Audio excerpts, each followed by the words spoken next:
अवधूत चिंतन श्री गुरुदेव दत्त श्री स्वामी समर्थ महाराज की जय। श्री स्वामी समर्थ। जय जय स्वामी समर्थ। स्वामी तो माझा आधार या आपल्या चॅनलमध्ये सर्वांचं खूप खूप मनापासून स्वागत करते।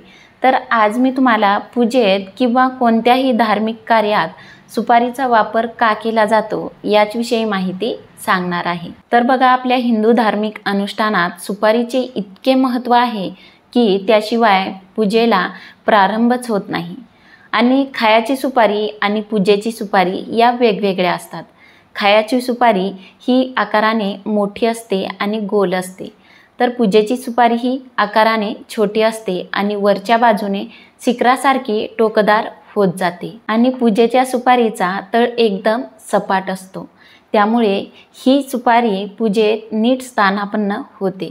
धार्मिक कार्याच्या प्रारंभी देवी देवतांना आवाहन करण्यासाठी विड्याच्या पानावर सुपारी ठेवून त्याची स्थापना केली जाते।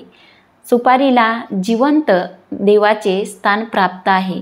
सुपारीमध्ये समस्त देवतांचा निवास असतो अशी मान्यता आहे। म्हणूनच एखाद्या देवतेची प्रतिमा किंवा मूर्ती नसेल तर त्या जागी सुपारीची स्थापना केली जाते व मंत्राद्वारे त्या देवतेला आवाहन करून त्याचे प्रतीक सुपारी मानून पूजा केली जाते। बघा, धार्मिक कार्यात जे उपलब्ध नसेल तेथे सुपारी त्याचे प्रतीक मानून पुढे सुरुवात केली जाते। सुपारीसारखी कडक वस्तू अर्पण करून आपण ईश्वराला आपल्या जीवनातील कठीणता कठोरता अर्पण करतो आणि आपल्या जीवनात कोमलता सरलता याचे ईश्वराने वरदान द्यावे ही याचना करते।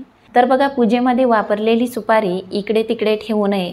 एकतर लाल कपड्यात बांधून तिजोरीत ठेवावी किंवा पुरोहित किंवा पंडिताला दान द्यावी किंवा मंदिरामध्ये ठेवावी किंवा वाहत्या पाण्यात सोडावी।